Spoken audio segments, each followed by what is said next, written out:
He screamed like a madman and hurled objects across the room. Cressida Bonas says she feared for her life. After more than a decade of silence, Cressida Bonas has come forward with a chilling revelation about her relationship with Prince Harry, one the royal family never expected to see the light of day. In an emotional and explosive confession, she claims the prince's temper was violent, unpredictable, and terrifying. What triggered this outburst? Why did she wait 11 years to speak?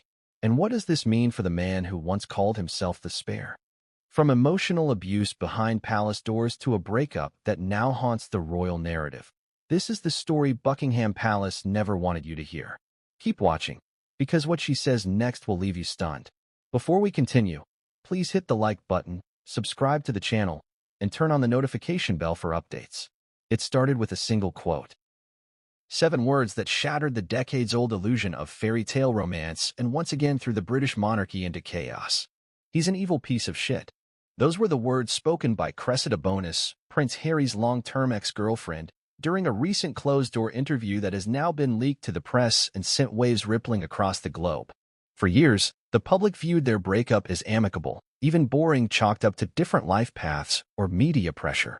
But the truth, as we are now beginning to see, was far darker, more violent, and far more emotionally devastating than anyone could have imagined.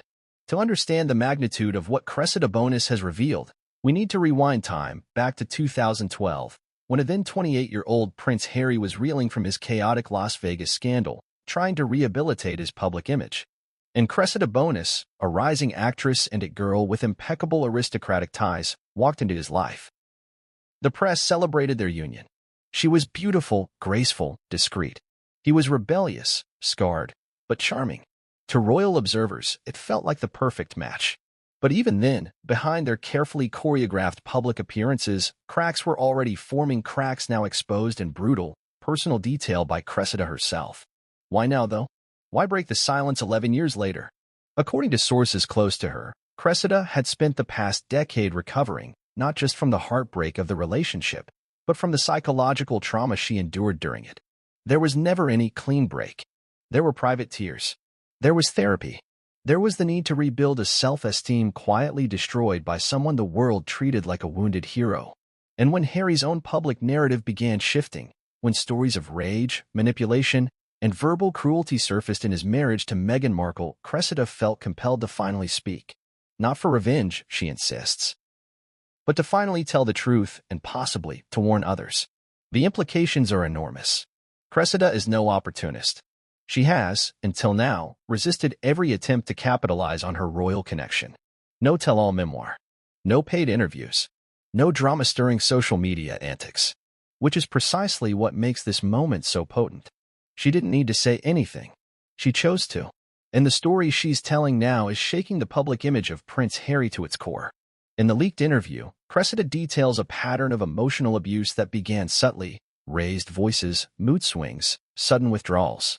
But over time, she says, those behaviors escalated into explosive shouting matches, terrifying meltdowns, and nights when she feared for her emotional and even physical safety. She describes Harry screaming over insignificant things: a misplaced phone charger, a delayed car, an offhand comment taken the wrong way. She recalls objects being thrown across rooms, doors slammed so hard the walls shook, and the kind of deep, guttural rage that left her paralyzed in silence. He would scream like a madman, she reportedly said. I didn't recognize the man in front of me. And yet, she stayed for a while. Because like so many women in emotionally abusive relationships, she believed it was just stress, just a phase, just a rough patch. He was grieving. He hated the media. He felt trapped by his royal duties. She wanted to help him. She believed she could fix it. And more than anything, she feared what the consequences might be if she left. Not from Harry himself, necessarily, but from the system surrounding him. From the courtiers. From the press. From the palace machine that had turned damage control into an art form. This isn't just a story about a failed relationship. This is about what it costs to date and try to love. Someone who has been raised inside an institution that prioritizes image above all else. Cressida now says that even when she tried to raise concerns about Harry's outbursts, those around him dismissed her. Boys will be boys, they said. He's under pressure. He's just passionate. But she wasn't passionate, she was scared. And the longer she stayed silent, the more isolated she became. The emotional toll was devastating. Friends noticed her change in demeanor. She became withdrawn, jumpy, less vibrant. Her acting suffered. She missed calls. She skipped auditions. And when she finally broke up with Harry in 2014, it wasn't the graceful, clean departure the public was led to believe. It was, as Cressida puts it, an escape. One that took her years to process, years to forgive herself for, and even more years to find the courage to speak about publicly. But courage has come. And it's come at a time when the world is already re-evaluating the myth of royal perfection. From the Sussex's Oprah interview to Meghan's allegations of racism and suicidal ideation, to now Cressida's account of emotional abuse, the carefully polished exterior of royal life has been peeling away piece by piece. We're seeing the humans behind the titles. And sometimes, the truth is not pretty. Of course, not everyone is applauding Cressida for coming forward. Royal loyalists have been quick to accuse her of character assassination, of being bitter, of rewriting history. But those who know her say she has nothing to gain. In fact, she has everything to lose. This isn't the story of a woman trying to cash in on the past. It's the story of a woman trying to reclaim it. And let's not forget, this revelation has personal and political stakes. Prince Harry is not just a celebrity. He is a global figure, a member of one of the most powerful institutions on Earth. His image, carefully curated through documentaries, memoirs, and philanthropic endeavors, is built on the idea that he is a survivor of trauma turned champion of healing. But what happens when the survivor becomes the aggressor? What happens when his own emotional wounds begin wounding others? That's the question we're exploring in this video. Over the next several chapters, we'll break down the layers of this story, from the private moments Cressida has now shared to the palace culture that helped enable them. We'll hear from friends, insiders, and experts who have watched this all unfold. We'll trace the arc of Harry's temper through public incidents and private accounts. And we'll ask a hard, necessary question. If this is the man who has positioned himself as a voice of mental health awareness, then why do the women closest to him keep leaving wounded? This is not an easy story to tell, but it is a necessary one. Because behind every explosive breakup is often a hidden narrative. Of fear, of silence, of trying to make it work when everything inside is breaking. Cressida Bonas has finally opened the door to that narrative. And now, it's time to step inside. When Cressida Bonas and Prince Harry first became public, it was the kind of modern royal romance the media couldn't resist. The headlines practically wrote themselves, "The Prince and the Party Girl. Will this be the next princess?" At the time, the attention felt electric, and for Cressida, somewhat surreal. After all, she hadn't grown up aspiring to wear a tiara or wave from palace balconies. She was a young actress, educated, independent, and socially well-connected, yes, but royal ambitions had never been a part of her vision for life. Yet from the very beginning, the public was eager to place her in that role. The spotlight was intense, and every movement was monitored. Every smile, every dress, every sideways glance at Prince Harry became tabloid fodder. And at first, Cressida played along. The couple made efforts to keep their relationship low-key, but that only made the press dig harder. She was constantly compared to Harry's ex-girlfriend Chelsea Davy and, more ominously, to his late mother, Princess Diana. The press romanticized the idea of a savior girlfriend, a woman who could help ground the wild child prince. It wasn't just a relationship, it was a public performance of redemption. But what the public didn't see was the quiet pressure building beneath the surface. From their earliest dates, Cressida noticed that Harry carried a heavy emotional burden. There were moments of charm and wit, absolutely. There were also spontaneous gestures that were endearing, surprising her with flowers, cooking her breakfast, or showing up unexpectedly just to spend time together. But those were quickly contrasted with sharp mood swings. One evening he would be playful and affectionate, the next, withdrawn, agitated, even sullen. She initially attributed it to the stress of his royal role. Being a working royal, particularly one constantly under scrutiny, couldn't be easy. And he had experienced profound trauma. His mother's death still haunted him deeply. Cressida wanted to be the person who understood him, who stood by him, who could help. In the early stages, they traveled together discreetly, ski trips in Switzerland, weekends at Balmoral, holidays with mutual friends.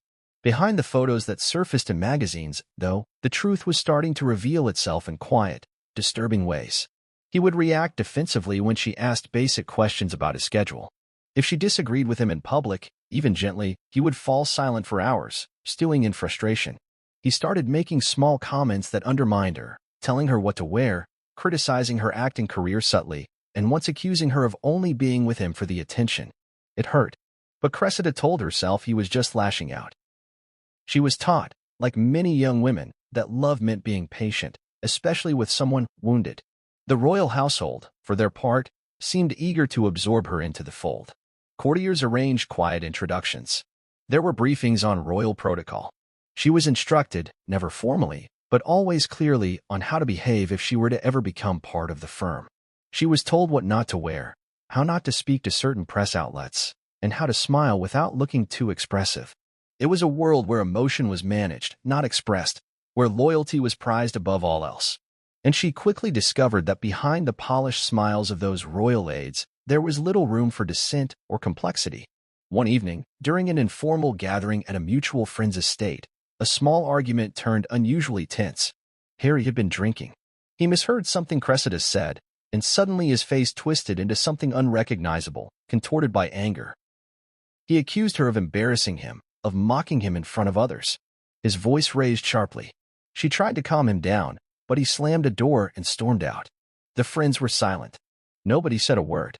When he returned, hours later, he acted as though nothing had happened. That pattern would become common, explosions followed by silence, then an awkward reset, as if the incident had been erased by time. To the outside world, however, they were the golden couple, photographed at the rugby, whispered to be secretly engaged. Editors were already imagining what her wedding dress would look like. But those who saw them behind closed doors knew better.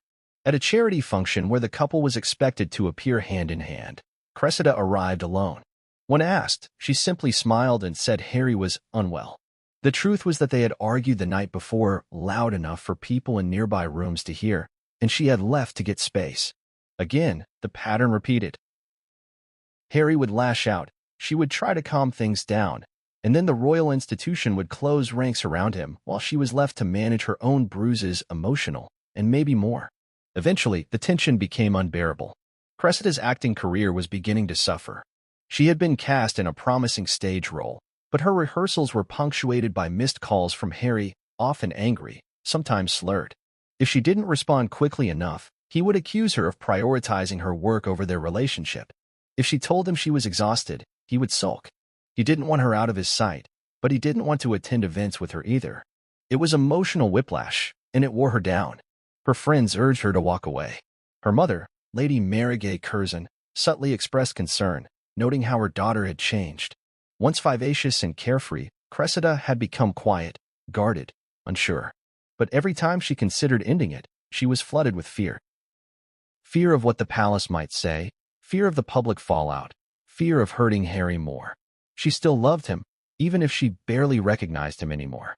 One weekend at Kensington Palace, after another shouting match, this one over a misinterpreted text message, Cressida sat alone in one of the spare bedrooms and cried for hours.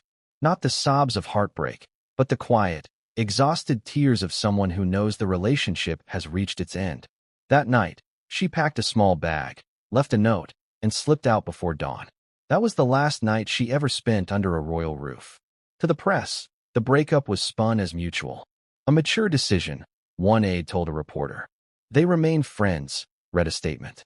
But there was no friendship left, only silence, and the memory of a relationship that had gone from hopeful to harrowing in less than 2 years. In the years that followed, Cressida kept her distance. She didn't respond to media requests.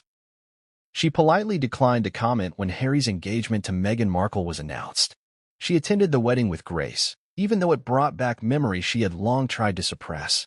And through it all, she built her life anew, focused on her work, her family, her peace. But peace doesn't always mean closure. And for Cressida Bonas, closure came only after enough distance, healing, and reflection to understand what really happened in that palace romance. What she's saying now is not a tabloid grab, it is a cautionary tale. One that underscores just how far perception can deviate from reality when powerful institutions and powerful men are involved.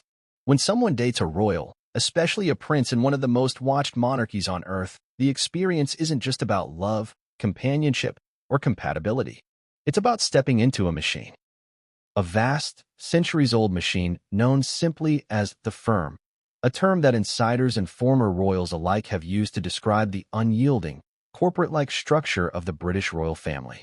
Dating Prince Harry, therefore, wasn't just about loving a man. It was about navigating a system that has destroyed stronger people.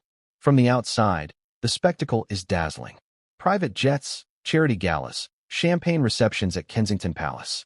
But beneath the polished surface lies an institution obsessed with protocol, image, and loyalty to a rigid hierarchy.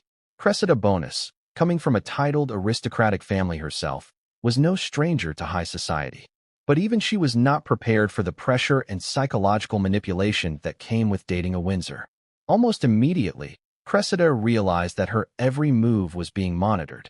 If she wore a bold color, it would be questioned. If she showed affection in public, it was criticized. If she declined to appear at a royal event due to her acting commitments, whispers of unsuitability would begin swirling behind closed doors. She wasn't just dating Harry, she was being auditioned by the entire royal machine. Every smile, gesture, or slip of the tongue could be spun into a headline. And Harry, rather than protect her from it, often blamed her for it. She knew what she was getting into, he reportedly said once, in a moment of anger, according to a friend who witnessed it. But she didn't. Not truly. Because no one can prepare for what it means to date someone who lives under the royal spotlight. It isn't just about privacy invasion. It's about constant self-erasure, being told how to act, speak, even think, all to fit a mold that was never yours to begin with. Cressida wasn't allowed to just be a girlfriend. She was expected to be a potential duchess, a future consort, someone who could carry the burden of monarchy without complaint. The palace didn't issue manuals, but they didn't need to. Their expectations were enforced through subtle corrections, warnings, and quiet judgment from staff who served more than just tea and protocol. They served the crown's reputation. The media made things worse. From the moment their relationship became public, Cressida became a target. The paparazzi followed her. Online trolls dissected her outfits and speculated about her intentions. Gossip columns portrayed her as shallow, flighty, undeserving. They questioned her acting skills, her commitment to Harry, her worthiness. It wasn't enough to be good. She had to be perfect. Any sign of independence or defiance was interpreted as arrogance. If she smiled too much, she was fake. If she didn't smile enough, she was cold. It was a no-win situation. And while Harry sometimes seemed sympathetic, his empathy was inconsistent, often drowned out by his own frustrations. Friends recall moments when Cressida would break down in tears, not because of something Harry had done directly, but because of the overwhelming environment she found herself in. It was like dating someone with 1,000 voices whispering in his ear, one friend said. And none of those voices cared about her happiness. It also became clear that Harry's mental health struggles, unaddressed and untreated at the time, created a cycle of dependency and guilt. He would express feelings of abandonment, claiming that no one really understood him. He would isolate himself and expect Cressida to be the one person to pull him back every time. And when she failed to meet that impossible emotional demand, he would accuse her of being unsupportive or distant. There were nights when Cressida felt more like his therapist than his partner. She was expected to absorb his anger, calm his anxieties, validate his fears, and reassure him endlessly. But in return, she often received criticism. When she asked for space, he called her cold. When she focused on her acting, he accused her of seeking attention. He didn't want her to outshine him, but he also didn't want her to disappear. She was caught in a paradox, one that slowly eroded her sense of self. At one point, according to a close confidant, Cressida wrote in her journal, "I'm not sure who I am anymore. I only know who he needs me to be." That line encapsulates the psychological toll of dating someone in the royal institution. Because it's not just about navigating a romantic relationship. It's about surviving an ecosystem where individuality is quietly crushed beneath ceremonial duties and manufactured smiles.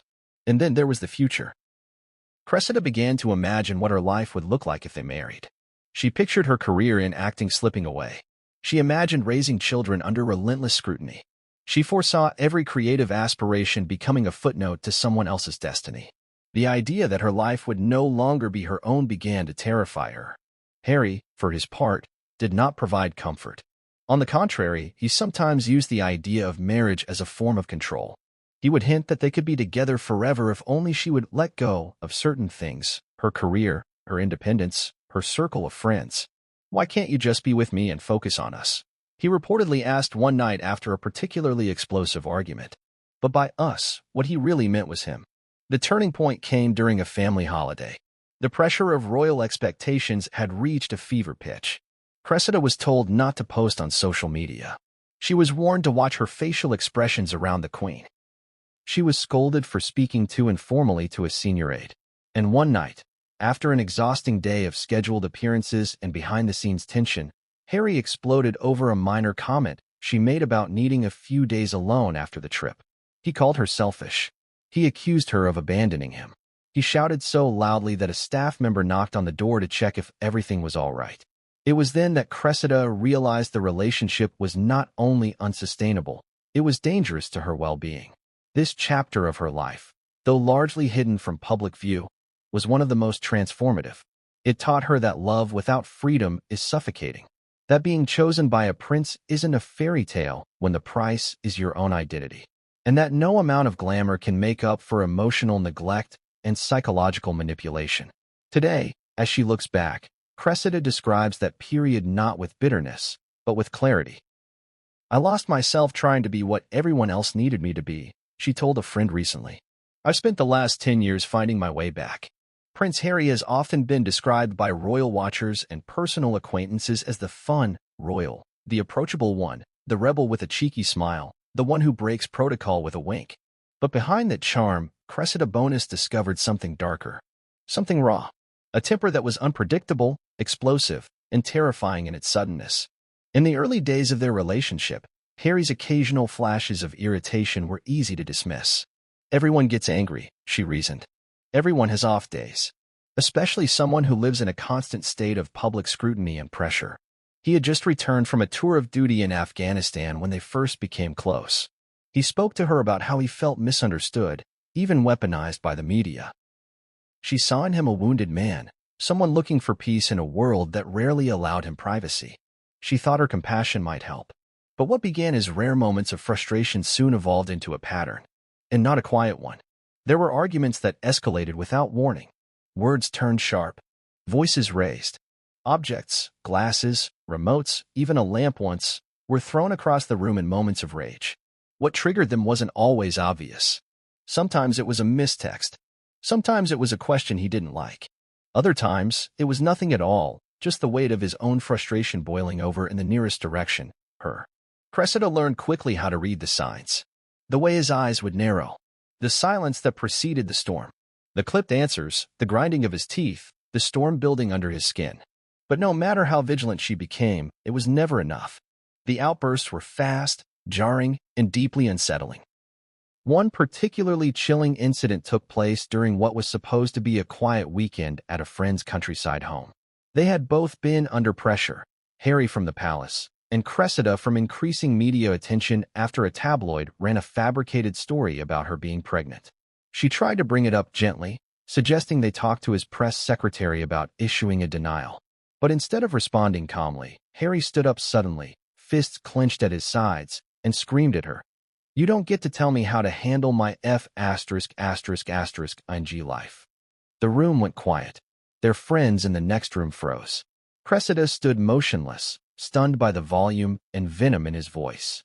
He stormed out, slamming the door behind him so hard the frame cracked. That night, he didn't come back. He sent a text just after midnight. "I need to be alone. You don't understand me." And maybe that was true. Maybe no one did. But Cressida knew that love shouldn't feel like walking through a minefield. She was tired of bracing herself every time she needed to say something serious. Tired of being afraid to voice her own needs. The charming prince the world adored had a shadow side that few ever saw, and she was the one bearing the brunt of it. There were attempts to seek help, but Harry often dismissed suggestions of therapy or counseling. He would claim he didn't trust therapists, that they'd sell him out, that he didn't want to be analyzed like a broken doll. He'd make jokes to deflect. "Maybe I'm just mad," he once said, laughing after a shouting match. Maybe I'm the mad prince locked in a tower. But the laughter never reached his eyes. Over time, his anger morphed into emotional manipulation. After a fight, he'd apologize, of course. But the apologies were laced with guilt trips. "I just care too much," he would say. Or, "You know what I've been through, and yet you push me." He'd talk about his mother. about how she was never understood, never safe, about how he saw the same pattern repeating with himself. And Cressida, who had empathy in abundance, would forgive him again and again. But forgiveness became exhaustion, and that exhaustion turned into dread. The idea of a life with someone who could turn from affectionate to cruel in minutes became unbearable. The worst part? No one in the royal circle seemed surprised. When she quietly mentioned Harry's temper to a senior aide, the woman simply nodded and said, "He's always been spirited." Spirited. That's how they covered it. As though it was endearing. As though it was harmless. But it wasn't harmless. It left emotional bruises. It left her walking on eggshells. It made her question herself constantly. Her words, her reactions, her reality. And perhaps most tragically, it made her feel alone even when she was in a room full of people. Cressida never accused Harry publicly. Even after the breakup, she remained silent. But silence doesn't mean absence of truth. The truth was that behind the image of the laughing prince was a man in turmoil. A man who had not processed his trauma. Who refused help. Who lashed out at those closest to him, then expected loyalty in return. She once confided to a friend, "I was more scared of his moods than I was of the press." And, as the public speculated endlessly about when Prince Harry would propose, and as the media began to hound Cressida Bonas with questions about wedding bells and royal titles, an entirely different narrative was playing out behind palace doors. One marked by emotional turmoil, isolation, and psychological unraveling. While royal watchers imagined a fairy tale, Cressida was silently suffocating. The turning point in her relationship with Prince Harry didn't come in a single dramatic moment. It arrived in quiet, consistent waves. Moments that, over time, revealed a painful pattern. Cressida was not being loved. She was being controlled. By late 2013, the cracks in their relationship had widened. Cressida had begun to feel the cost of staying in a relationship that demanded her submission rather than her partnership. The press painted her as the next Kate Middleton, a woman destined to give up everything to walk beside a prince. But what they didn't know was that Cressida had dreams of her own. She had trained as an actress. She had ambitions. She wanted to create, perform, and live her own story, not someone else's script. And Harry didn't like that. Friends recall moments when Cressida would voice her desire to audition for a theater role or attend an acting workshop, and Harry would frown, shake his head, and say something along the lines of, "Do you really want to be out there, putting on a show for strangers?" On the surface, it sounded like concern. But underneath, it was a warning. Her independence wasn't just a distraction, it was, in his view, a threat. He didn't want her career, her goals, her autonomy. He wanted compliance. He loved the idea of her, said one insider who worked closely with the couple during that time. But he didn't love her enough to let her be herself. The silent struggle worsened when the public began asking, "When will he propose?" Cressida felt the walls closing in. What should have been a decision made in love and partnership began to feel like a trap. The royal family expected obedience. The public expected perfection. And Harry expected her to bend. In private, Harry's emotional outbursts continued. But they had evolved into something more sophisticated, less shouting, more manipulation. He began planting seeds of doubt. He'd question her loyalty. He'd ask why she was so distant. Why she wasn't more supportive of his battles with the press, his relationship with his father, his lingering resentment toward Prince William. He wanted Cressida to be his confidant, his therapist, his shield from the world. But he gave very little in return. Cressida was left emotionally depleted. And yet, every time she considered ending things, she hesitated. Because there was still a part of her that wanted to believe in him. In the boy who lost his mother. In the man who spoke about changing the monarchy from within. In the partner who, at times, was incredibly tender and vulnerable. That duality was what made it so hard. Prince Harry was not one-dimensional. He could be generous. He could be funny. He could be utterly charming. But love is not just about someone's best moments. It's also about what they do in their worst. And in his worst moments, Harry was mean. He was cutting. He weaponized guilt and past trauma to justify emotional neglect. And for Cressida, the line between compassion and codependence began to blur. In one private conversation, she told a close friend, "I feel like I'm always apologizing for how I feel. Like my sadness is a burden. Like my dreams are a betrayal." That wasn't a relationship. That was emotional captivity. The final break didn't happen during a grand fight or a palace argument. It happened on a quiet evening in London, after Cressida had attended a play with friends. She came back to find a string of messages from Harry, accusing her of being self-absorbed, unavailable, and careless with his emotions.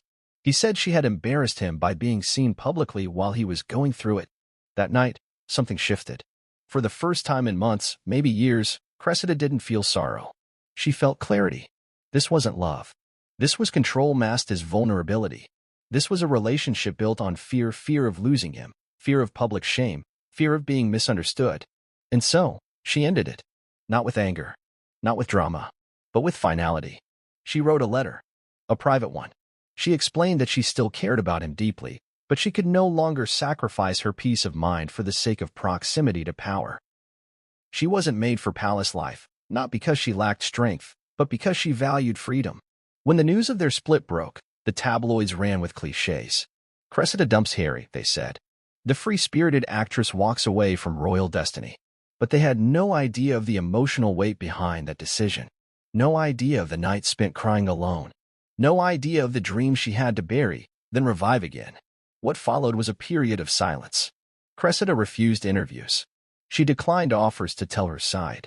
She stayed dignified. But inside, she was rebuilding.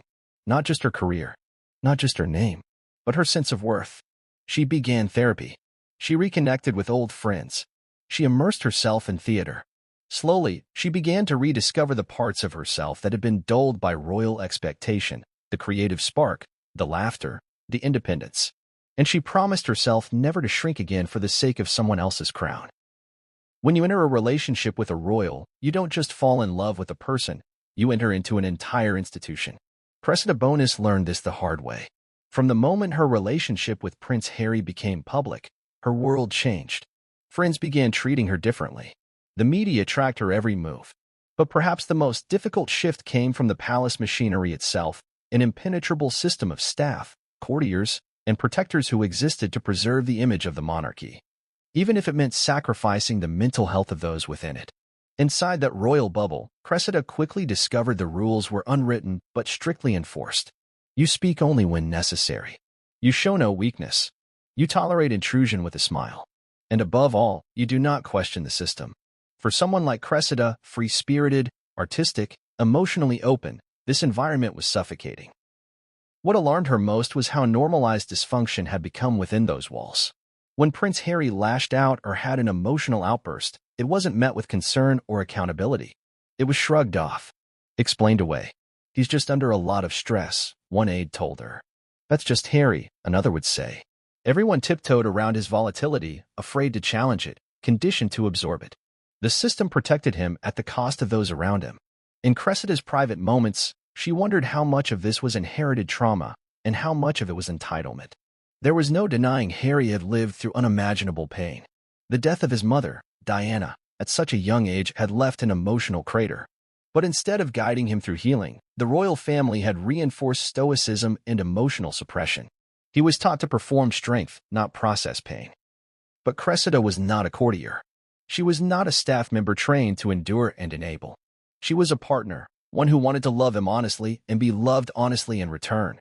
And increasingly, she realized that was not what Harry was looking for.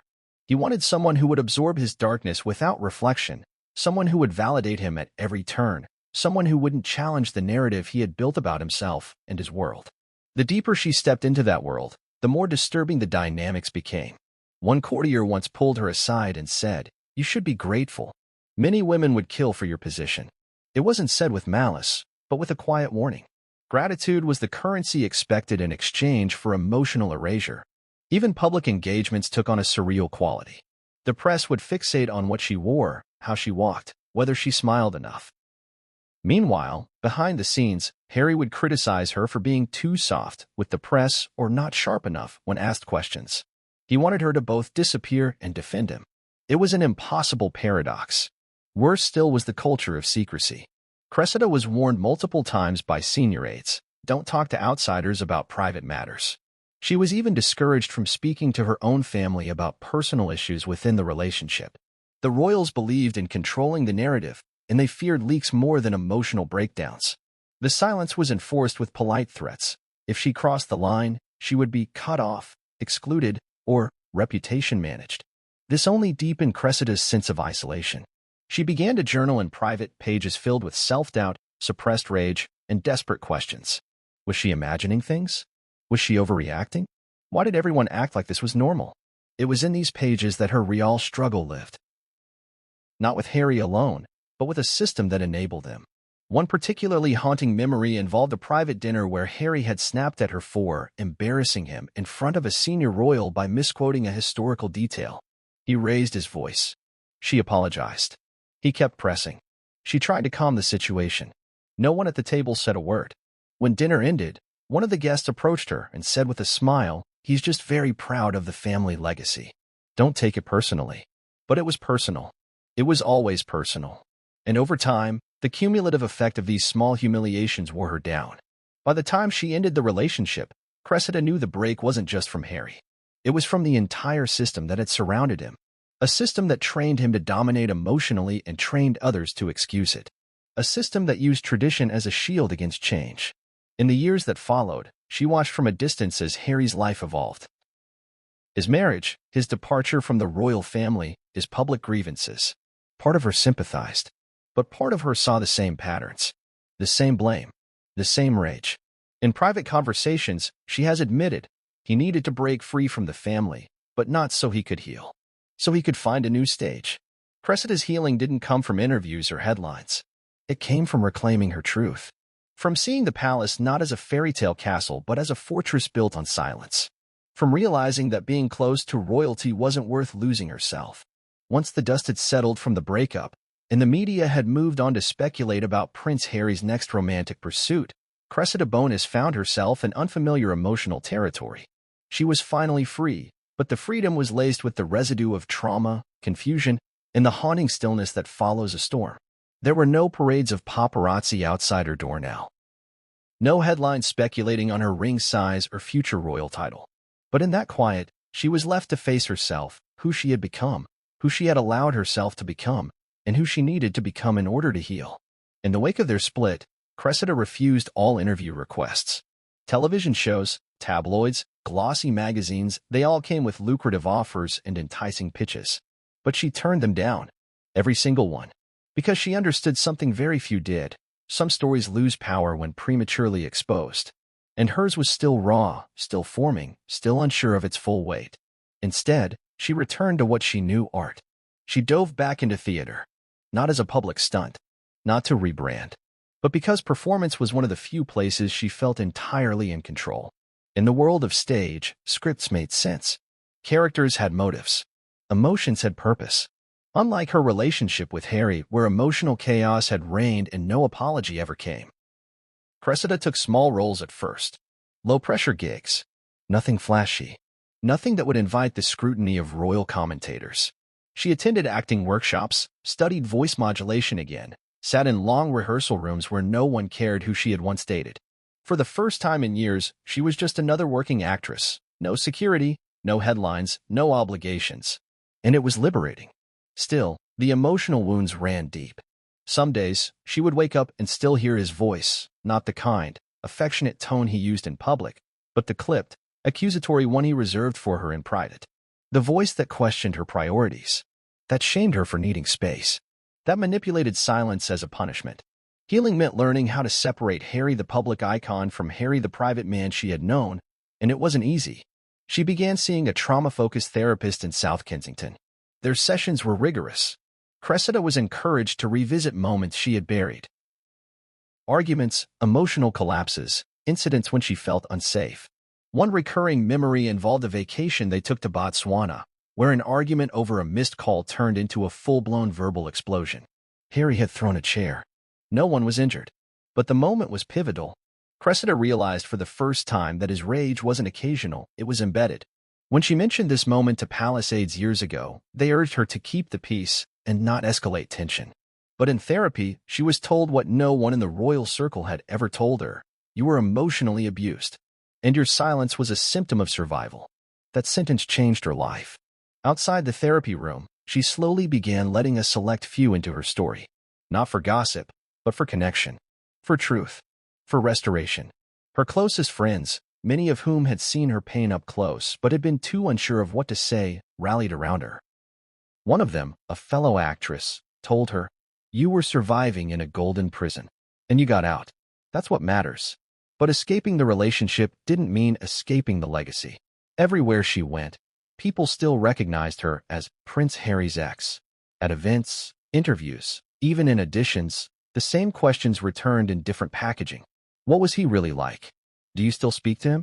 Did you see the Oprah interview? And every time, she smiled politely, redirected the conversation, and kept her composure. Because for Cressida, the point wasn't to expose Harry. It was to reclaim herself. She wrote, not for publication, but for process. Dozens of journal entries, free-form poems, character sketches inspired by people in her life. Some days the writing poured out like rage. Other days it came gently, like reflection. But all of it brought her closer to something she had once lost, her inner voice. By 2018, she had not only reclaimed her identity, she had started to rebuild it publicly. She took on a lead role in a West End play that earned strong critical praise, not for her name, not for her past, but for her performance. The reviews mentioned her range, her subtlety, her emotional control. Traits that had once been criticized in the palace for being too sensitive were now celebrated. Still, Cressida avoided social media wars. She didn't post cryptic messages or join the chorus of Harry critics. She knew how easy it was to get pulled back into the vortex of royal drama. But she did begin speaking, carefully and selectively, about emotional health. In one rare interview with a women's magazine, she said, "I think every woman, every person, has to learn when their compassion is being exploited. Love isn't supposed to crush you." The interviewer noted her poise, her thoughtfulness, her calm. But beneath the surface, Cressida was still processing. The journey wasn't linear. There were nights she questioned whether she should have left, whether she should have stayed and fought, whether she overreacted. But every time doubt crept in, she returned to the moments that broke her, and the truth she couldn't deny. She was afraid of the man she loved. And that fear was not love. As she looked back, what unsettled her most wasn't just Harry's behavior. It was the royal system's complicity. The silence, the indifference, the way her pain had been neatly tucked behind protocol and palace tradition. She understood now. The institution wasn't built to protect individuals. It was built to preserve image. And as long as Harry was protected, her suffering didn't matter. But Cressida mattered. And her story, though untold for so long, mattered too. For more than a decade, Cressida Bonas lived with a story she never told. A truth that gnawed at the edges of her memory every time Prince Harry's name made headlines. The world continued to frame her as the ex-girlfriend who couldn't handle royal life, the free spirit who simply wasn't ready for a crown. That was the narrative sold to the press. A sanitized version of events carefully protected by the institution and never publicly challenged by Cressida herself. Until now. So, why did she wait 11 years? The answer, as it turns out, is complex and deeply rooted in fear, trauma, and a silent code of loyalty that stretches far beyond what the public sees. Immediately after the breakup, Cressida found herself entangled in unspoken rules. Though no formal non-disclosure agreement was ever signed, there was an understanding clear, suffocating, and undeniable. She was not to talk, not to write, not to share. It wasn't just a preference of the royal family, it was an expectation backed by unrelenting pressure. Anything she said could be framed as bitter. Any truth she spoke could be spun as betrayal. And yet, the silence wasn't just external. It was internal, too. Cressida had loved him. Truly. At least at one time. And for years, she questioned whether telling her side would invalidate everything she had once felt. Was she angry, or was she healing? Was she retaliating, or was she reclaiming? Every year that passed added another layer of distance, but also clarity. As she watched Harry's public transformation, his marriage to Meghan Markle, the dramatic exit from royal duties, the tell-all interviews, she saw echoes of the emotional volatility she once experienced in private. In his anger, in his justifications, in his portrayal of himself as the wounded party, she recognized the same man who once screamed at her over dinner for interrupting him mid-sentence. The same man who would sulk for days if she asked for space. The same man who would explode over the wrong tone of a text message. But it was more than recognition. It was reawakening. She saw the world embracing Harry as a symbol of modern vulnerability and trauma awareness. And while some of that was valid, Harry had been through tremendous pain. Cressida couldn't help but notice what was missing. The other side. The partners. The women who had endured his rage in private while the public cheered his transformation. There was a particularly jarring moment in 2022 when she watched him on a late-night talk show, joking with the host about his bad temper and how Meghan had helped mellow him out. The audience laughed. The host leaned in, and Cressida felt the old nausea return. Because for her, it had never been funny. It had been terrifying. She was tired of seeing her silence twisted into complicity. Tired of watching the palace use her restraint as proof that nothing happened. Tired of hearing that she was lucky to have dated a prince. But most of all, she was tired of living in the shadow of someone else's version of her story. The decision to finally speak wasn't about revenge, it was about truth. She had spent over a decade protecting the reputation of a man who never protected her. And after all that time, she realized she owed herself more than silence. She owed herself closure. Of course, going public wasn't easy. Before sitting down with a close confidant to record her first private testimony, she went through months of emotional preparation. Therapy, journaling, meditation, late-night walks through Hyde Park, processing not just what happened, but how deeply it had shaped her. She revisited old emails, text messages, even diary entries she had stored away in a locked drawer. She combed through timelines, pieced together memories, and realized how much she had minimized her own suffering. One entry read, "He didn't mean it. He was just stressed." Another, "I'm probably being too sensitive again." These phrases, repeated over and over, formed a pattern of internalized blame that had silenced her for years. Eventually, she shared her account with a trusted journalist, not for a tabloid splash, but for an in-depth, recorded piece that prioritized nuance over headlines. She set strict terms. No sensationalism, no framing her as a victim or a villain, and no editing her quotes out of context. What she wanted was not drama, but truth. And in that recorded conversation, for the first time, she said it plainly. "I was afraid of him. Not all the time. Not every moment. But enough. Enough to know I couldn't stay." She described the night he screamed so loudly the neighbors called building security. She described the time he locked himself in a room and refused to speak for 2 days because she had posted a photo with an old friend. She described the mornings she woke up anxious, walking on eggshells, trying to anticipate what mood he'd be in. The journalist asked if she ever considered writing a book. "No," she said, "because this isn't about profit. It's about peace." Once the piece aired privately to a limited network, something unexpected happened.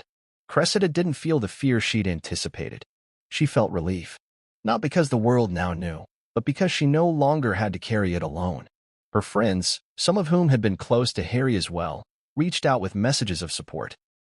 A few confessed that they too had witnessed moments that made them uncomfortable, but hadn't known how to intervene. Most poignantly, several women, not from royal circles, but ordinary women, sent messages saying, "Thank you. I thought I was the only one." It was in those responses that when Cressida Bonas's revelation finally surfaced, even in a restrained, deliberately non-sensational manner, the response was swift and divided. For years, the narrative surrounding her relationship with Prince Harry had been muted, mostly romanticized, or forgotten altogether. She had been painted as the posh, glamorous socialite who simply didn't want to be a royal. But now, that illusion had been shattered, and the cracks ran deep. The initial waves of reaction came from those closest to the story: British tabloid editors, palace correspondents, former royal insiders. Some treated the revelation with cautious curiosity, threading the line between skepticism and respect. Others, however, pounced with ruthless spin. Several media outlets, particularly those aligned with preserving the mystique of the monarchy, were quick to suggest that Cressida's comments were ill-timed, emotionally biased, or worse, fabricated for relevance. Anonymous royal aides were quoted in articles saying things like, "She never raised these concerns during the relationship, and Harry was under immense pressure at the time." Everyone was emotional, but many members of the public didn't buy it. On social media platforms, the hashtag #IBelieveCressida began trending within hours. A flood of women shared their own experiences of similar emotional patterns. How rage can be masked by charm, how silence is often the only way to survive, and how public figures are not immune from toxic behavior. They praised her courage, especially after waiting so long. and many emphasized that the timing made it even more powerful, not less. One viral tweet read, "Imagine surviving something traumatic, watching the world paint your abuser as a wounded hero, and then finally speaking your truth 11 years later. That takes strength." Hashtag I believe Cressida. But not everyone was supportive. Prince Harry's fan base, particularly younger, social justice-leaning fans who had come to idolize him since his marriage to Meghan Markle, were torn. Some clung to the idea that people change, that Harry's past didn't define his present.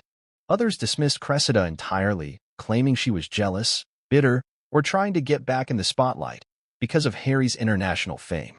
But a deeper conversation also began to emerge. This wasn't just about Cressida. It was about how society often overlooks emotional abuse when the abuser is powerful, famous, or charming, especially if he's a prince. The BBC's Woman's Hour aired a segment dedicated to the topic, where experts in domestic abuse and emotional trauma discussed the complexities of identifying non-physical violence. One psychologist said, "The hardest abuse to recognize and to speak about is emotional coercion, especially when the person inflicting it is adored by millions." Cressida, for her part, stayed silent once again. She had said what she needed to. There were no follow-ups, no additional statements, no rebuttals. She returned to her regular life, choosing not to engage in the frenzy. That restraint only added credibility to her story. Meanwhile, the palace remained quiet. There were no official statements, no denials, no support, either. Behind the scenes, insiders leaked that Buckingham Palace was caught off guard by the renewed attention on Prince Harry's dating past. One source told a Sunday paper they were hoping all talk of Harry's past flames had faded. This dredges up uncomfortable territory. Even in California, where Prince Harry now lived with Meghan Markle, there were murmurs that the fallout was affecting him more than the press realized. Reports surfaced, unconfirmed but persistent, that he had been blindsided by Cressida's story and felt personally attacked. Some sources close to the Sussexes said Meghan was encouraging him to let the past be the past, while others claimed she was disturbed by the similarities between Cressida's stories and her own private concerns. A new wave of op-eds cropped up across the UK and US, not just analyzing Cressida's claims but dissecting Harry's entire behavioral arc, from his early partying days and Nazi costume scandal to his heated press battles, to the fiery rhetoric in his autobiography.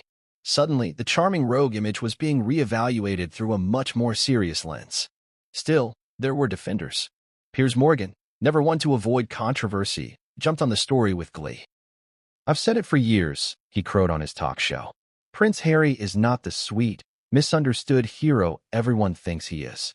And now, someone with real insight, someone who lived with him, has finally confirmed it." His reaction sparked another wave of backlash. Critics accused him of exploiting Cressida's story for his anti-Sussex agenda. But in a strange twist, his point wasn't entirely dismissed. Even those who disliked him admitted this time he wasn't entirely wrong. More importantly, the cultural moment was shifting. The conversation was no longer just about a former royal girlfriend airing dirty laundry. It was about reevaluating who gets believed, who gets silenced, and who holds the narrative. As one psychologist stated in a televised interview, Prince Harry has framed himself as a victim of emotional manipulation by the monarchy. Cressida's story complicates that. It reminds us that trauma doesn't give someone a free pass to traumatize others. Late-night hosts even weighed in. One joked, apparently Harry's temper was so bad, even royal corgis filed complaints. Another quipped, "You know it's serious when your ex waits 11 years to call you out and the internet still believes her." But humor aside. And in that recorded conversation, for the first time, she said it plainly.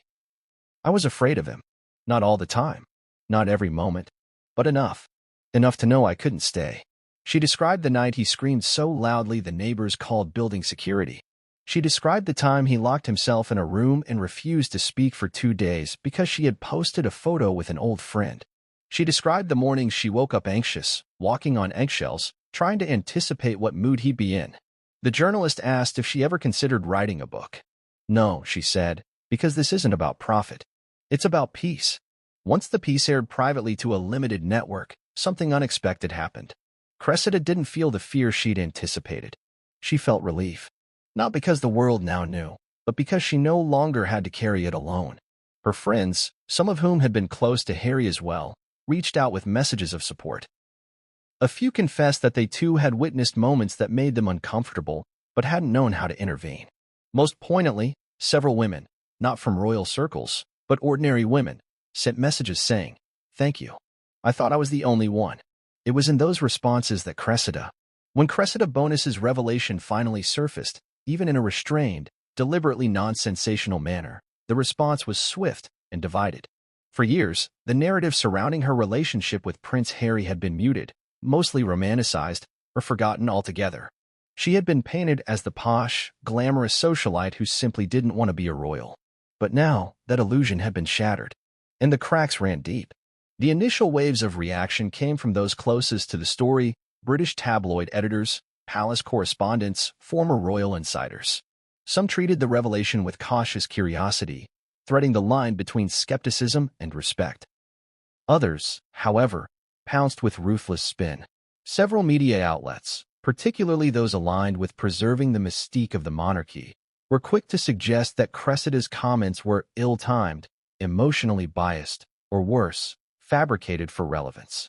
Anonymous royal aides were quoted in articles saying things like, "She never raised these concerns during the relationship, and Harry was under immense pressure at the time." Everyone was emotional, but many members of the public didn't buy it. On social media platforms, the hashtag #IBelieveCressida began trending within hours. A flood of women shared their own experiences of similar emotional patterns. How rage can be masked by charm, how silence is often the only way to survive, and how public figures are not immune from toxic behavior. They praised her courage, especially after waiting so long, and many emphasized that the timing made it even more powerful, not less. One viral tweet read, "Imagine surviving something traumatic, watching the world paint your abuser as a wounded hero, and then finally speaking your truth 11 years later. That takes strength." #IBelieveCressida. But not everyone was supportive. Prince Harry's fan base, particularly younger, social justice-leaning fans who had come to idolize him since his marriage to Meghan Markle, were torn. Some clung to the idea that people change, that Harry's past didn't define his present. Others dismissed Cressida entirely, claiming she was jealous, bitter, or trying to get back in the spotlight because of Harry's international fame. But a deeper conversation also began to emerge. This wasn't just about Cressida. It was about how society often overlooks emotional abuse when the abuser is powerful, famous, or charming, especially if he's a prince. The BBC's Woman's Hour aired a segment dedicated to the topic, where experts in domestic abuse and emotional trauma discussed the complexities of identifying non-physical violence. One psychologist said, "The hardest abuse to recognize and to speak about is emotional coercion, especially when the person inflicting it is adored by millions." Cressida, for her part, stayed silent once again. She had said what she needed to. There were no follow-ups, no additional statements, no rebuttals. She returned to her regular life, choosing not to engage in the frenzy. That restraint only added credibility to her story. Meanwhile, the palace remained quiet. There were no official statements, no denials, no support, either. Behind the scenes, insiders leaked that Buckingham Palace was caught off guard by the renewed attention on Prince Harry's dating past. One source told a Sunday paper they were hoping all talk of Harry's past flames had faded. This dredges up uncomfortable territory. Even in California, where Prince Harry now lived with Meghan Markle, there were murmurs that the fallout was affecting him more than the press realized. Reports surfaced, unconfirmed but persistent, that he had been blindsided by Cressida's story and felt personally attacked. Some sources close to the Sussexes said Meghan was encouraging him to let the past be the past, while others claimed she was disturbed by the similarities between Cressida's stories and her own private concerns. A new wave of op-eds cropped up across the UK and US, not just analyzing Cressida's claims but dissecting Harry's entire behavioral arc, from his early partying days and Nazi costume scandal to his heated press battles, to the fiery rhetoric in his autobiography. Suddenly, the charming rogue image was being re-evaluated through a much more serious lens. Still, there were defenders. Piers Morgan, never one to avoid controversy, jumped on the story with glee. "I've said it for years," he crowed on his talk show. "Prince Harry is not the sweet, misunderstood hero everyone thinks he is. And now, someone with real insight, someone who lived with him, has finally confirmed it." His reaction sparked another wave of backlash. Critics accused him of exploiting Cressida's story for his anti-Sussex agenda. But in a strange twist, his point wasn't entirely dismissed. Even those who disliked him admitted this time he wasn't entirely wrong. More importantly, the cultural moment was shifting. The conversation was no longer just about a former royal girlfriend airing dirty laundry. It was about re-evaluating who gets believed, who gets silenced, and who holds the narrative. As one psychologist stated in a televised interview, Prince Harry has framed himself as a victim of emotional manipulation by the monarchy. Cressida's story complicates that. It reminds us that trauma doesn't give someone a free pass to traumatize others. Late-night hosts even weighed in. One joked, apparently Harry's temper was so bad, even royal corgis filed complaints. Another quipped, you know it's serious when your ex waits 11 years to call you out and the internet still believes her. But humor aside,